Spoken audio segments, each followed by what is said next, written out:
Jaya Radha Madhava Jaya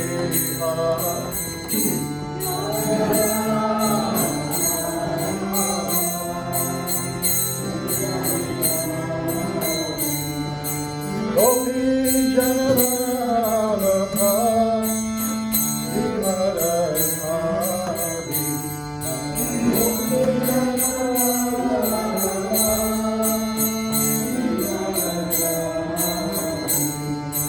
Gopi Janavallabha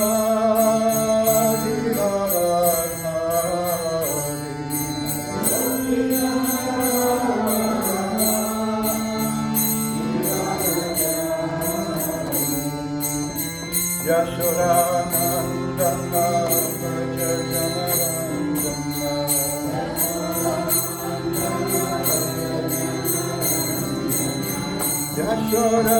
Yashodanandana Vrajajanarandana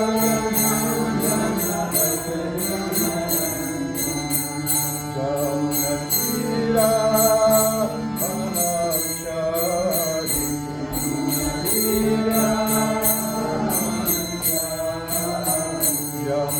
Yamunatira Anachari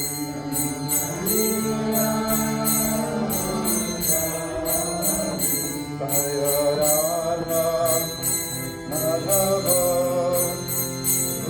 Jaya Bihari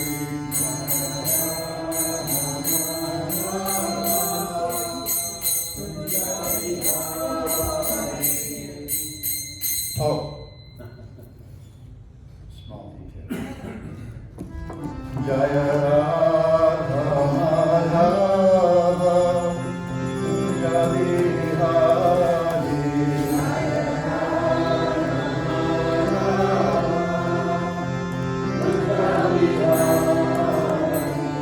Hare Krishna, Hare Krishna, Krishna Krishna, Hare Hare, Hare Rama, Hare Rama, Rama Rama, Hare Hare.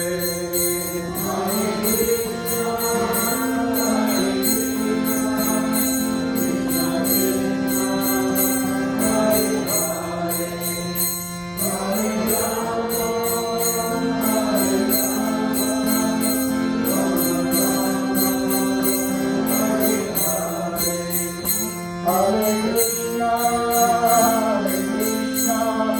Krishna Krishna, Hare Hare, Hare Rama for me, Hare Rama, Rama Rama, Hare Hare, Hare Krishna, Krishna Krishna, Hare Hare, Hare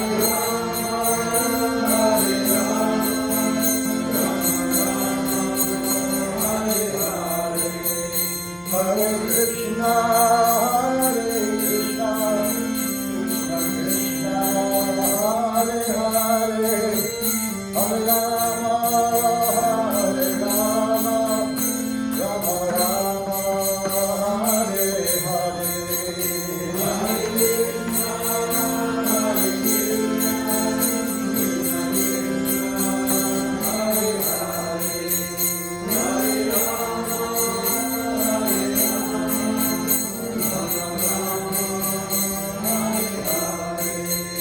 Hare Krishna, Hare Krishna, Krishna Krishna, Hare Hare, Hare Rama,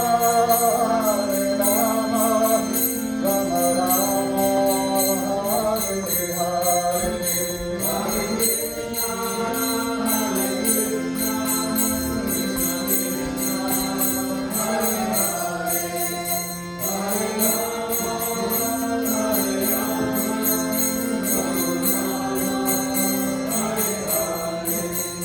Hare Krishna, Hare Krishna,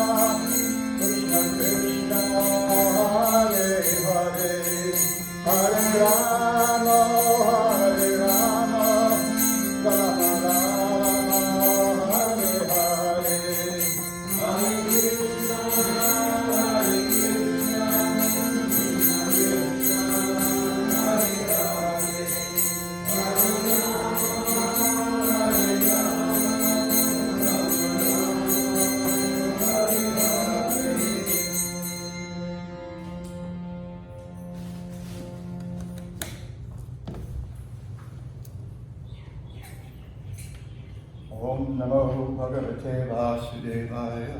Om Namo Bhagavate Vasudevaya. Om Namo Bhagavate Vasudevaya. Om Namo Bhagavate Vasudevaya. Om Namo Bhagavate Vasudevaya. Om Namo Bhagavate Vasudevaya.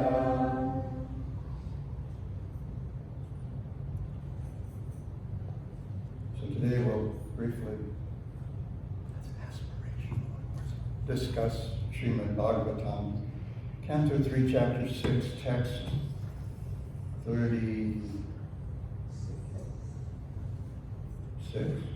Okay. 36. Tatapi Tatapi kirtayami Kirtayami anga Anga tatapi kirtayami anga Tatapi Kirtayami yathamati Yatamati yathashrutam Yatashutam yathamati yathashrutam Yatamati Yatashutam kirtim Kirtim hare Hare stam Sam satkartum Satkartum kirtim hare swam satkartum Kirtim Hare Satkartum giram Giram anyabhidasatim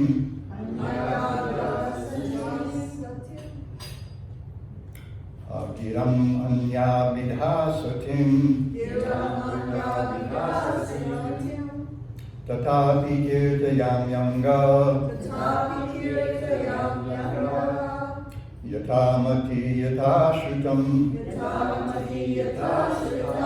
kirtim hare swam satkartum giram anyabhidasatim tatapi kirtayamyanga yatamati yatashrutam kirtim hare swam satkartum giram anyabhidasatim. Please. Tetapi kirtayam yangka, Tetapi kirtayam yangka, yatamati yatashutam, Yatamati yatashutam, kirtim hare swam satkartum, Kirtim Hare Swam Satkartum, giram anyabhidasutim, Giranyadidasatim, Tatapi Kirtayam Yanga, Tatapi Kirtayam Yanga, Yatamati Yatasrutam, Yatamati Yatasrutam, Kirtim Hare Swam Satkartum, Kirtim Hare Swam Satkartum, Giram Anyavidasatim, Giranyadidasatim, Tetapi kirtayam yangka, Tatapi Kirtayam Yanga, yatamati yatashutam, Yatamati Yatashutam, kirtim hare swam satkartum, Kirtim Hare Swam Satkartum, giram anyabhidasatam, Giranyadidasatim, Tatapi Kirtayam Yanga, Yatami kirtayam yanga, Yatamati Yatashutam, yatamati yatashutam, Kirtim Hare Swam Satkartum, kirtim hare swam satkartum, Giram Anyabhidasatam, giram anyabhidasatam. Tetapi kirtayam yanga, yatami kirtayam yanga, yatamati yatashutam, yatamati yatashutam, kirtim hare swam satkartum,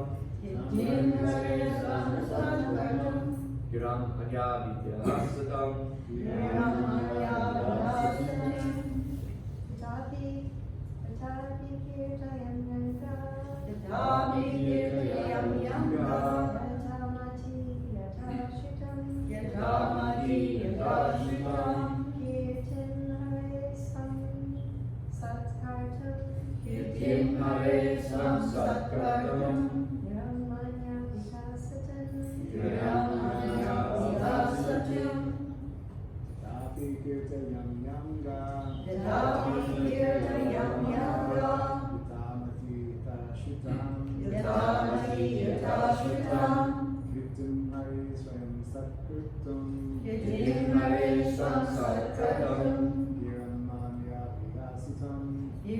manya vihasatam.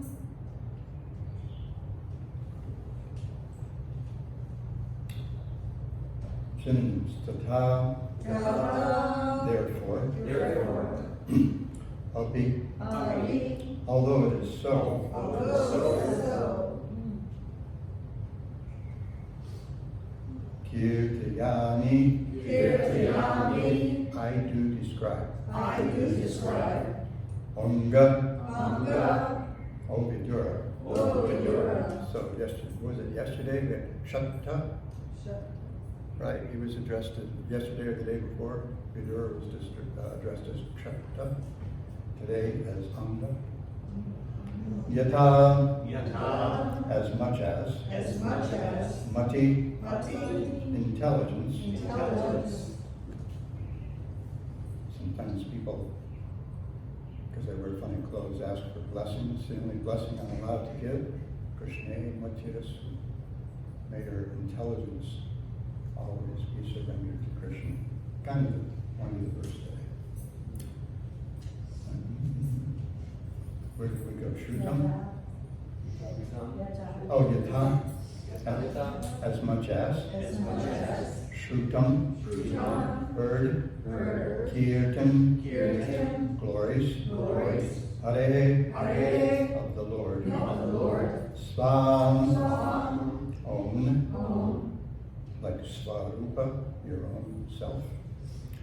Satkartum. Satkartum. Just purified. Just purified. Giram. Giram. Speeches. Speeches. Anyabhita. Anyabhita. Otherwise. Otherwise. Asatim. Asatim. Unchaste. Unchaste.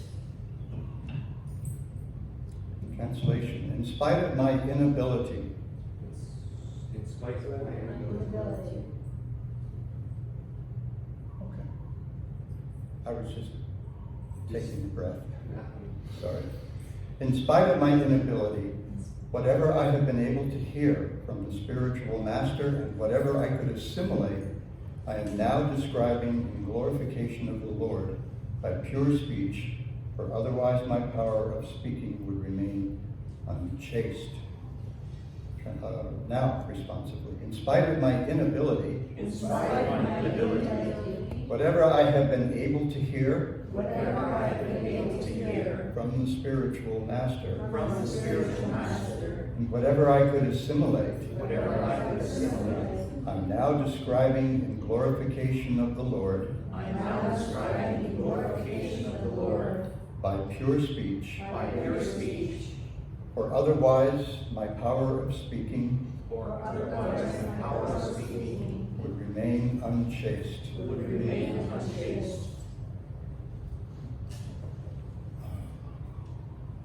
Sorry, I just thought of another reference. Srila Prabhupada's purport. The purification of the conditioned soul necessitates purification of his consciousness, or her. By the presence of consciousness, the presence of the transcendental soul is verified, and as soon as consciousness leaves the body, the material body is not active.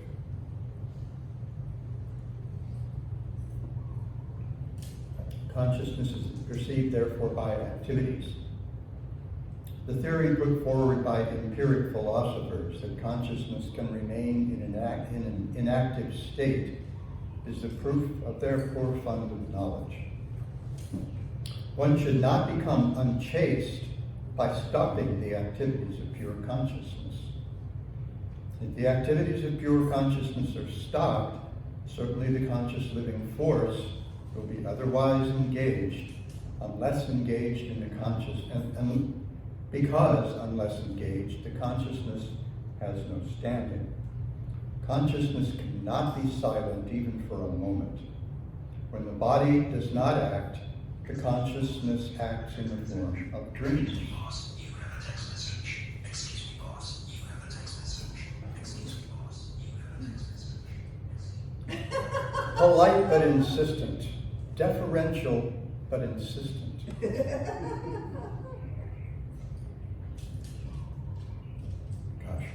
When the body does not act, the consciousness acts in the form of dreams. Unconsciousness is artificial. By induced extraneous help, it remains for a limited period, but when the intoxication of the drug is finished, or when one is awake, the consciousness again acts earnestly. Maitreya's statement is that in order to avoid unchaste conscious activities, so the word here in the verse is asati, and Srila Prabhupada is translating that as unchaste. Vishwanath Chakravarti Thakur also kind of gives it as contaminated. It's kind of the same thing. Sati is related to sat, existence, and also truth. So it has to do with integrity in this context here. And Sati, the name of Lord Shiva's consort, his wife,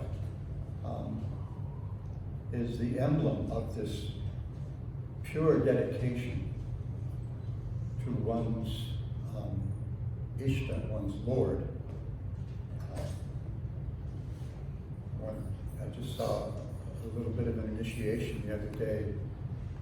Apparently, my old friend Badrinarayan Maharaj, he accepted a couple of devotees and officiated over the initiation for a couple of disciples of Godbrothers. And one was Bhakta Ed, who became Ishtadev Das, kind of a cool name. He was a servant of your Ishtadev, and he was suggesting that Ishtadev Das's Ishtadev should be Shri Shri Radha Giridhari.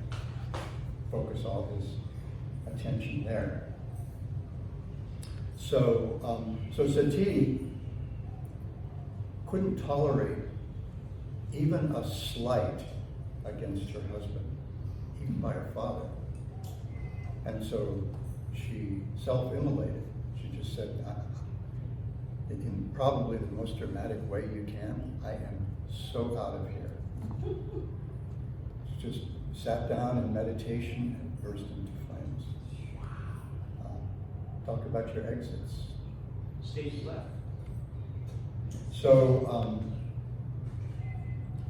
this contamination, this state of asati, is invoked by this word. And so here we're talking about, we'll see what we're talking about, that integrity being a dedication to the service of the Lord by serving as directed by the Guru and repeating according to our realization what we've heard from the Guru.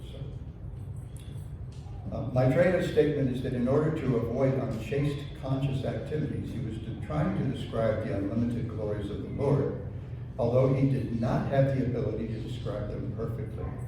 This glorification of the Lord is not a product of research, but the result of hearing submissively from the authority of the spiritual master.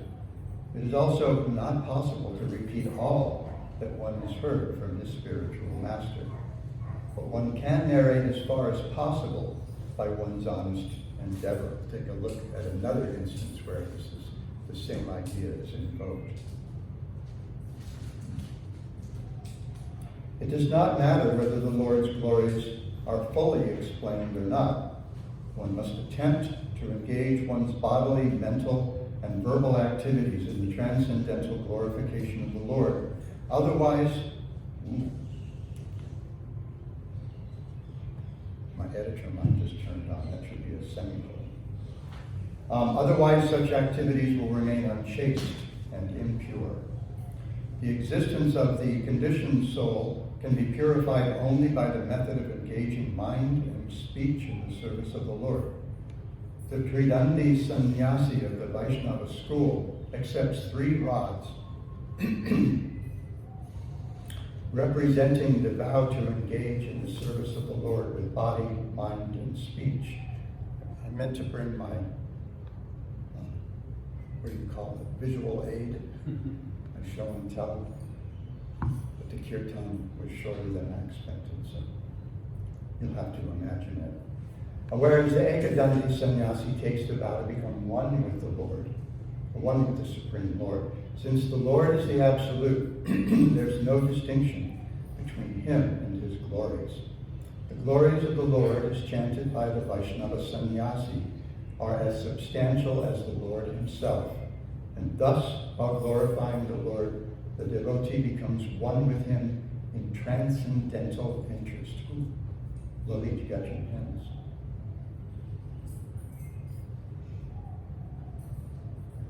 Thank you. Oops. Although he remains eternally a transcendental servitor, this simultaneously one and different position of the devotee makes him eternally purified, and thus his life becomes a complete success.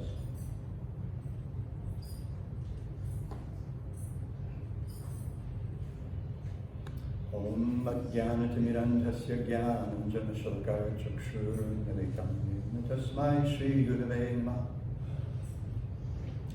Mukhaṁ karoti vāchalam pangum lankayate girim jatkripatamaham bande Shri Gurun Dinataram.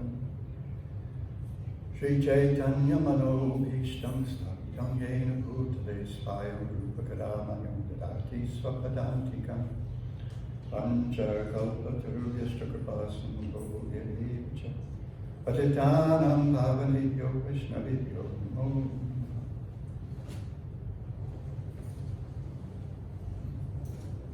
Tatapi kirtayami angalyathamati yatashritam kirtin pareslam satkartam giramanya vidhasatim. In spite of my ability, whatever I've been able to hear from the spiritual master and whatever I could assimilate, I am now describing in glorification of the Lord by pure speech, for otherwise my power of speaking would remain unchaste.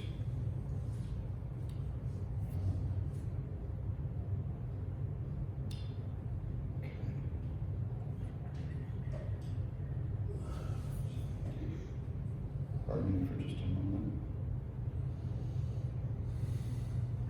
This is a verse I should have thought of.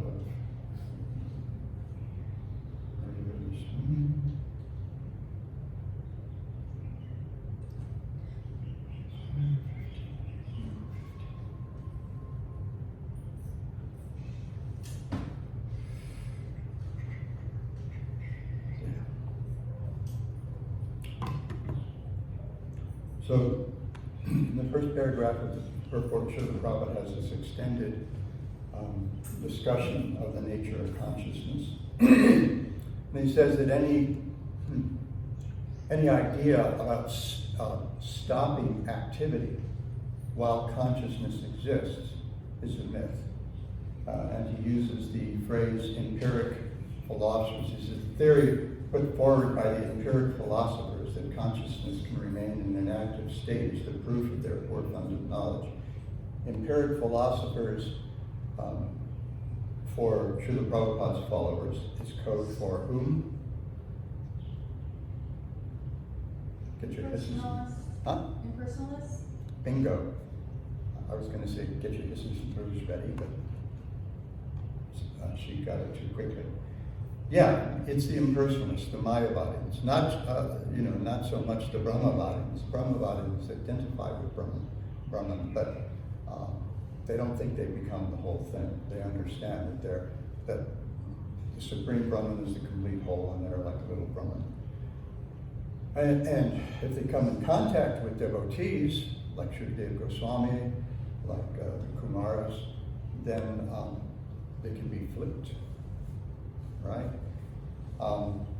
But this is such an impure idea that Lord Chaitanya admonishes us to be careful of even hearing Shankaracharya's Sharira Pasha. Because if you try to hear it kind of like through his perspective, you might think, oh yeah, that kind of makes some sense. But if you hear it through the filter of the Bhakti Vedanta, of the actual teaching of Srimad Bhagawatam, then, as we've seen over the last, 4 weeks that we've been reading chapter 5, and I think it's going to get worse in chapter 7 of Adi Leela of Chaitanya Charitamrita.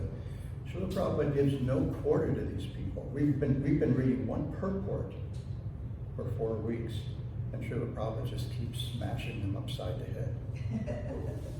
And if I remember correctly, there's more of that to come in chapter 7. So, or maybe it's later in the meeting with Prakashananda, the first time we see him encounter Prakashananda. So,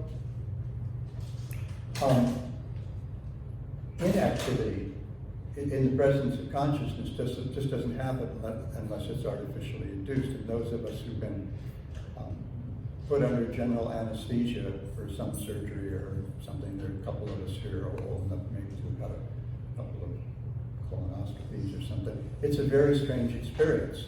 It's just all of a sudden there's nothing happening. You look around and you think, oh God, did I miss something? And usually it's quite fortunate that we did. So this is a completely artificial idea. Consciousness means activity. It's consciousness that animates the Jada Jagat.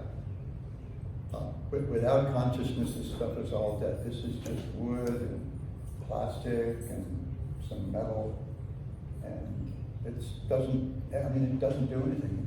It's not going to pump itself. It's not going to pick out the tune and the incidental harmonies and things like that. Make the chords, whatever. It's not going to do that. Unless Irina comes up and turns the switch on, this is just a piece of junk sitting in front of my face that makes me nervous. It becomes useful, even though she unsuccessfully tried to get through my dullness. Apparently the consciousness had gone somewhere else. And the same thing with that iPhone. It's just a little slab of plastic and metal. And but when we put the switch on, especially nowadays with smartphones, there's almost nothing we can't do. We haven't been able to. Nobody's got a teleportation app yet. That'd be kind of cool. But there are all kinds of other things that we can do. We can talk to people on the other side of the world and see them. And so there are all these strange things. But it all happens only by the touch of consciousness. Otherwise, most of the stuff in there is some exotic minerals buried somewhere in different places in Africa and China. And it takes consciousness to take it out of the earth and to fashion it into something that might be useful. So having established that that we're conscious and that we need to be active, then he comes to the point where that activity has to be purified by a connection with the Lord. So in this case, since Maitreya is chanting the glories of the Lord at Vidura's request, and this is an admittedly impossible task. Tell me about how the material energy works. Well, King Pariksit asked the same thing of Shukadeva Goswami in the 16th chapter of the 5th canto. Because Shukadeva Goswami had told him, you should meditate on the universal form of the Lord. He says, okay, tell me what it is I should be meditating on.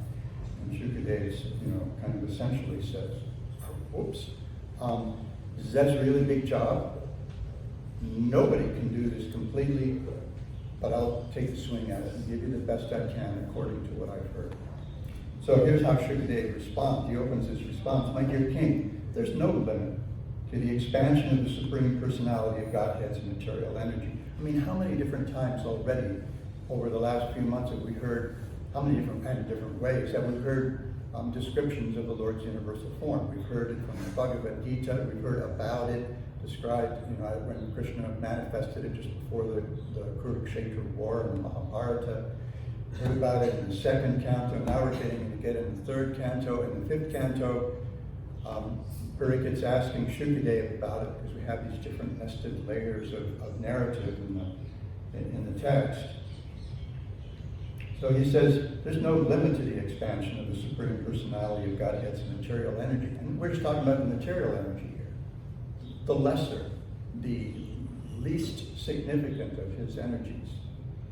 This material world is a transformation of the material qualities, Sattvagun, Rajagun, and Tamagun.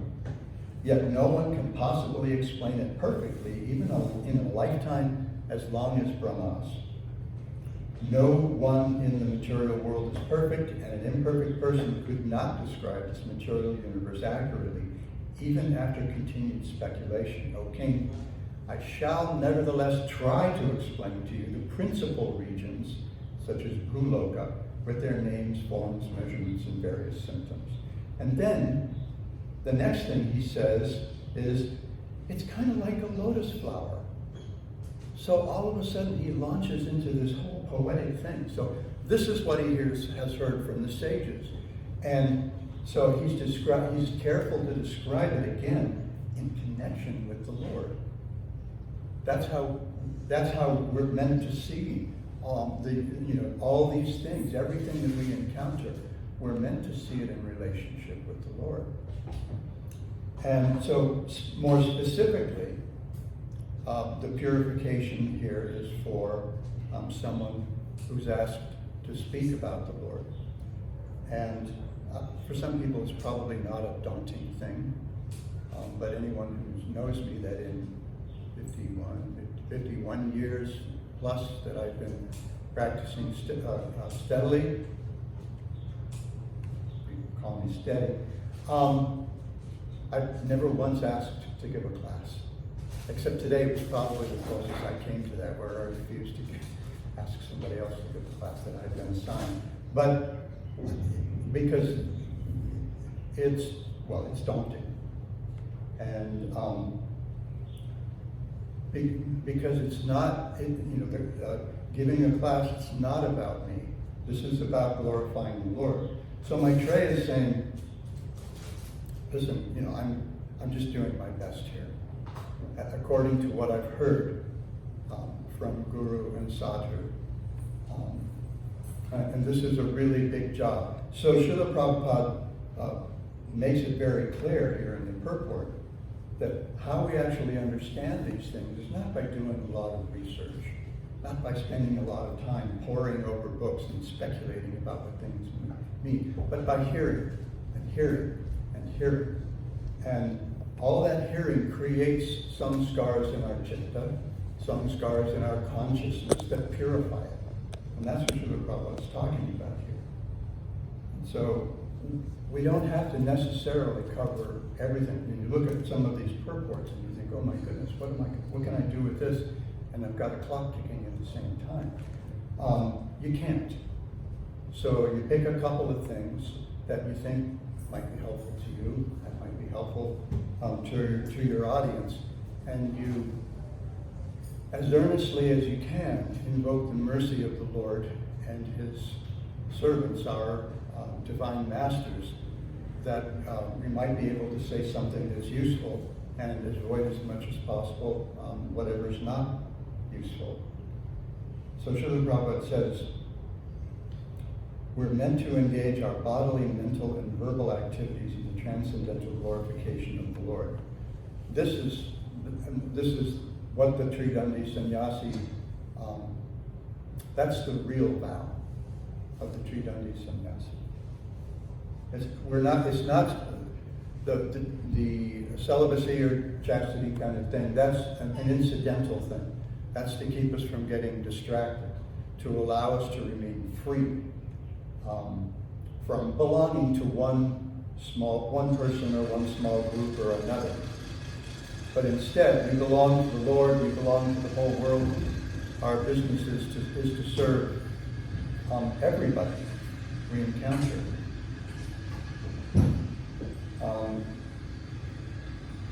There are times when I probably ought not to wear my hearing aids.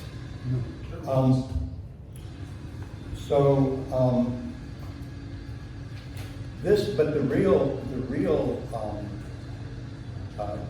samkalpa, the real determination of the Tridandi Sannyasi is to dedicate kaya, mana, and bhakti in the service of the Lord. And whenever Srila Prabhupada, at least in my experience, the few times that I actually have either been present at or heard or maybe read a transcript of Srila Prabhupada's getting sannyas. He had the sannyasis, even before he had Sri Chaitanya Charitamrita published, he had the sannyasis read this verse from the 3rd chapter of Chaitanya Charitamrita along with the purport. And the verse actually comes from the 11th canto, and this is part of the song of the Avanti Brahmana. So this Avanti Brahmana, I mentioned it before, this was a guy, a wealthy Brahmin, but he was so stingy. He wouldn't even spend money on his own sense gratification. Everybody hated him. They just thought he was a complete creep. He was just like, someday, Jai Shri Panchatamrita.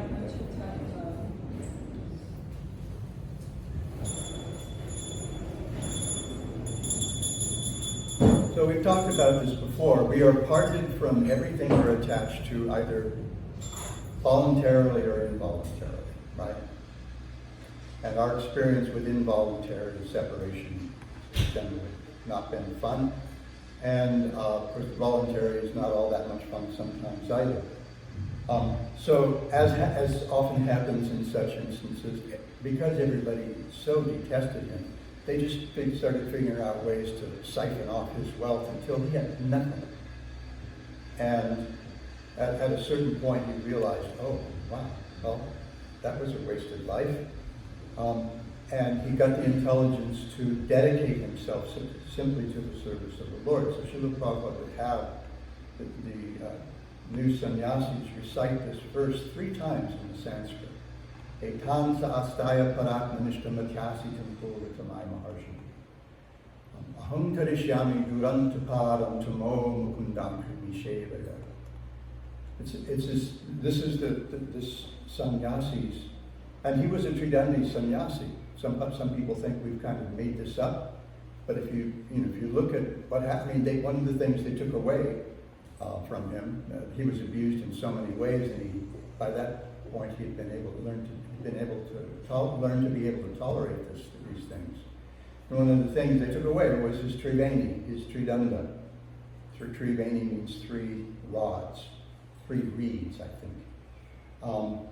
So he was a Tridandi sannyasi. Our tradition of Tridandi sannyas goes back at least that far, whenever this Avanti Brahmana was, because Bhagavatam was being recited 5,000 years ago, and this preceded that.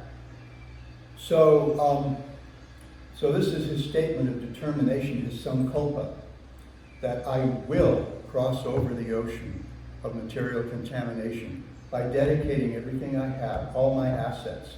And what do I have left now? All I have is my body, my mind, whatever's left of it, and some power of speech. So I dedicate these things entirely to the service of Mukunda, who gives liberation. And as Srila Prabhupada told our godbrother and friend Siddha Swarupananda when he initiated him into the sannyas ashram back in May of '72, he looked at him and he said, so now your only business is to become Krishna conscious. So that's all we have is our service. So we, this is our determination, and I remind myself every day. First thing I say is this verse, Etam sa astaya paratmanishtam. Just to remind myself, this is your life now. And there's some days I'm less comfortable with it than others, and that's the way it is. And you're going to have to be a big boy now. Get the cowboy up and do what you got to do.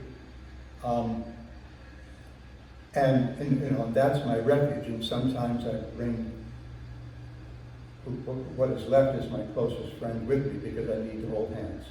I bring my tender with me sometimes to Mungalarji, hide me back, and just kind of hang on.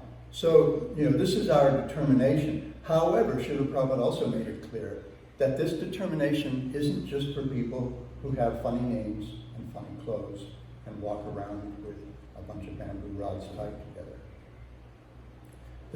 He says that anybody who lives like this, whatever their status of life, however they dress, is as good as a sannyasi. So, this is kind of an important thing. And so then he talks about, he kind of goes back to the Mayavadis with this reference to the Ekadanda that the Shankarites, and as I was reminded recently, the Madhva sannyasis as well, because Madhvacharya accepted sannyas from an Ekadanda sannyasi.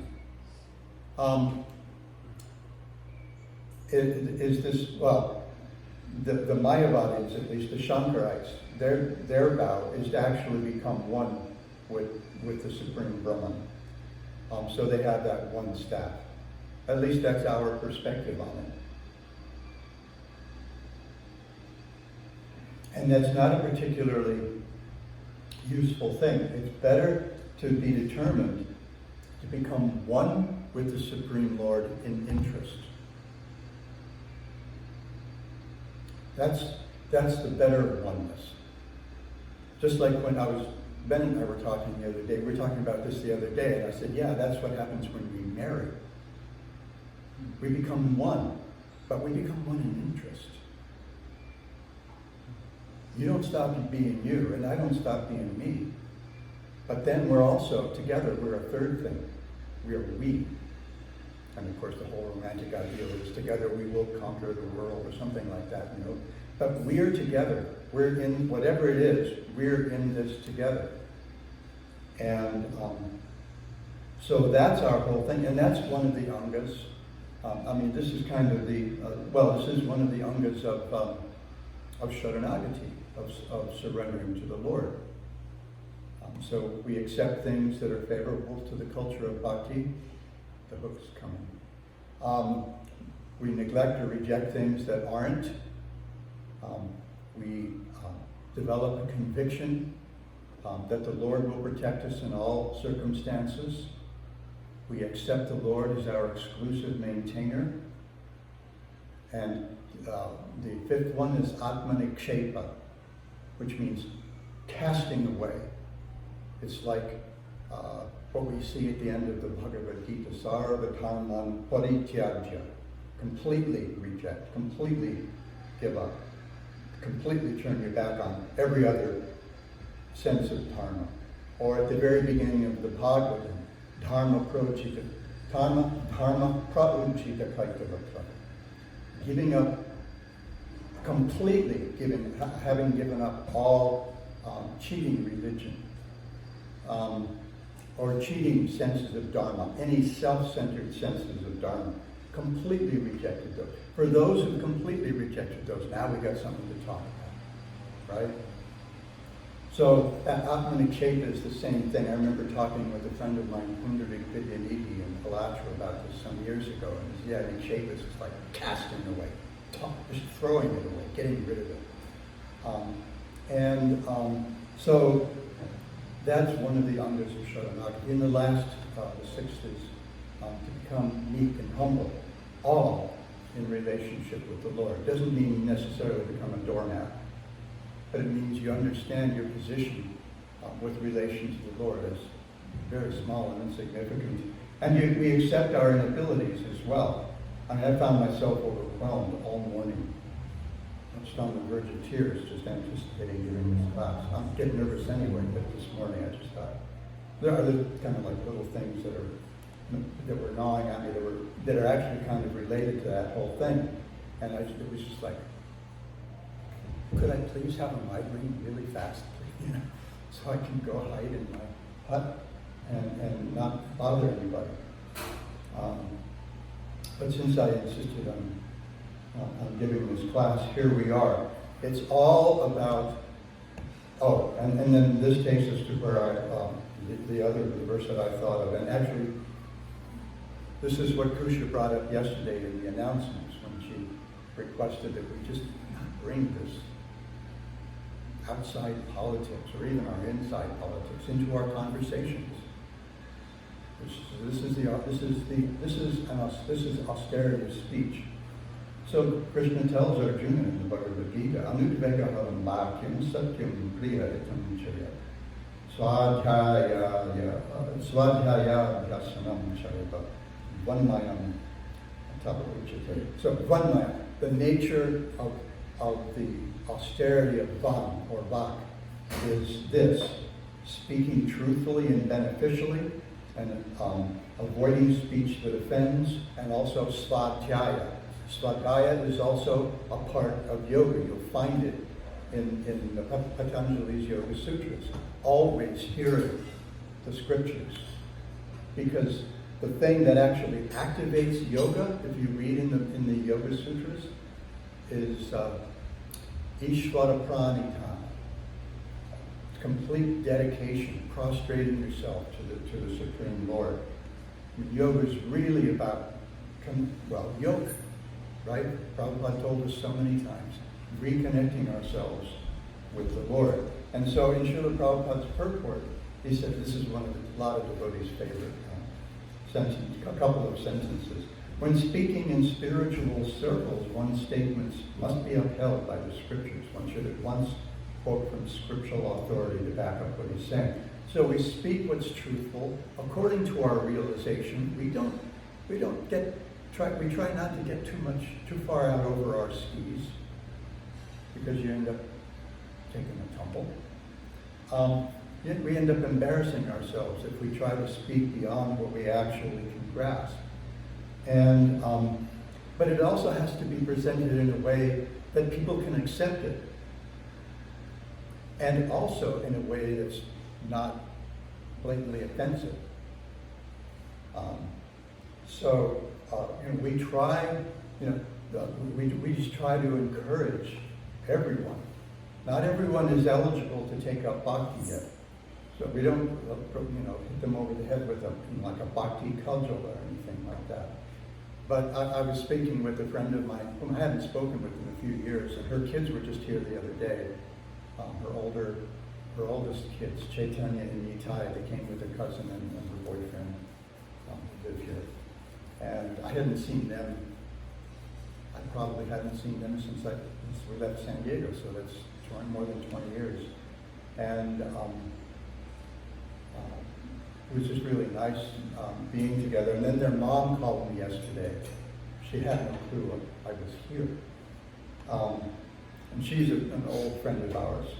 And we spoke for, I think, 2 hours yesterday. But one of the things she mentioned, she's initiated by Mahavishnu Goswami, a disciple of our Godbrother Shivaram Swami, who passed away some years ago. And she has, for Shiksha, taken shelter of our friend Vaisheshika Prabhu.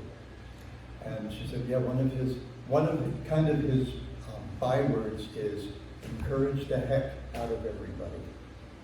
If you know Vaisheshika, well, if you know, you know. That's actually pretty much the essence of his character. And that should be the essence of all our dealings with each other. It should be, everything we should do should be intended. And remember the intention. Irina brought this up a couple of weeks ago. It's the intention that's everything. Bhavagrata Janardana. Yome Bhaktya Priyachati. It's not the leaf, the flower, or the fruit, but it's the affection behind that offering. It's the intention to please Krishna. It's the intention to please Krishna that makes Shuddha Bhakti or Uttama Bhakti what it is, pure devotional service. So if our intention is to encourage others, we may flop here and there. Sometimes we make some pretty spectacular failures. I'm a person who's really particularly prone to, I guess, what we might call Bidenian gaps. President Biden is somebody who for a very long time has been known for saying really dumb things, and sometimes I do too. And so we may not intend to discourage people when but somehow we don't always do it right. We might say Om Vishnaya Namaha instead of Om Vishnave Namaha. But if the other person feels our intention, then everything is can be okay. So this should be our business as Vaishnavas.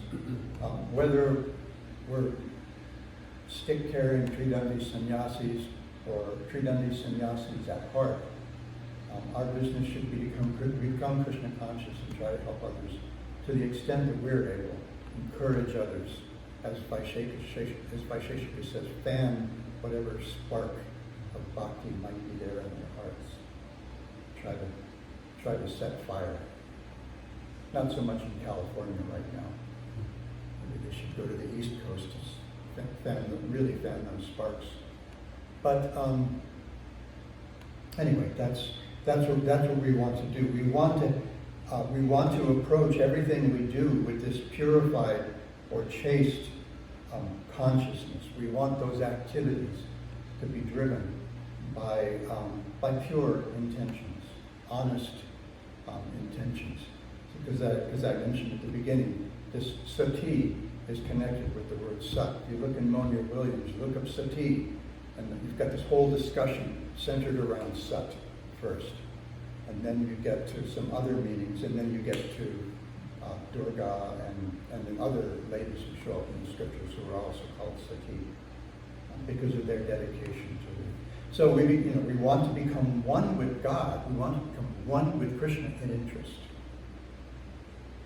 Atmani Chepa. Sometimes Srila Prabhupada, quite often Srila Prabhupada translated this Atmani Chepa or Atmani Vedana, as it's sometimes found, as in Bhaktivinoda Thakur's songs, as giving up all interest other than the interest of the Lord. So that's our aspiration, and here comes the book. Any quick questions or comments? Yes. This made me think how Srila Prabhupada often said, my only qualification is that I just simply repeat what my spiritual master has taught me. Right. And what he's heard from his guru and his guru Varga, from the guru Parampara. We get the teachings that come from the Srimad Bhagawatam, and then they're kind of filtered through the lens of Sri Chaitanya Mahaprabhu's perspective as presented by the 6 Goswamis, and then presented, we see at the very beginning of the Bhagavatam, it's like a mango. If you want to get those mangoes at the top of that tree that started ripening in February, for goodness sake, this year, that's just crazy. You'd have to have Radheya or Radhesha climb up there, and somebody climb up behind him, and someone behind them, and hand it down very carefully. That's how this is handed down. And it becomes actually sweeter by the touch of the beak of each of those shukas or parrots who passes it down. So we want to follow Srila. I was thinking of this also, and it slipped my mind. I'm very grateful that you thought of this. It's because I wanted to mention this as well. Srila Prabhupada said, this is my only qualification, is that I'm simply repeating the message I've heard from my spiritual master without change. He didn't use the exact same words as his spiritual master. Thank goodness. But sometimes I wonder if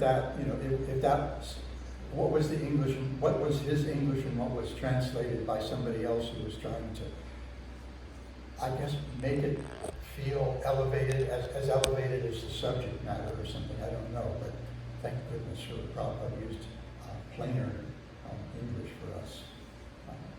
He's aware of his audience, he knows who he's speaking to. Just like when we study Nectar of Devotion, the first thing we find, I think in Srila Prabhupada's introduction to Nectar of Devotion, that he had a specific audience for that book, and that is the people who had come to help him spread the Krishna consciousness movement. Us. Anything else? Thank you so much. Okay, thank you so much for your patience. Srimad Bhagawatam.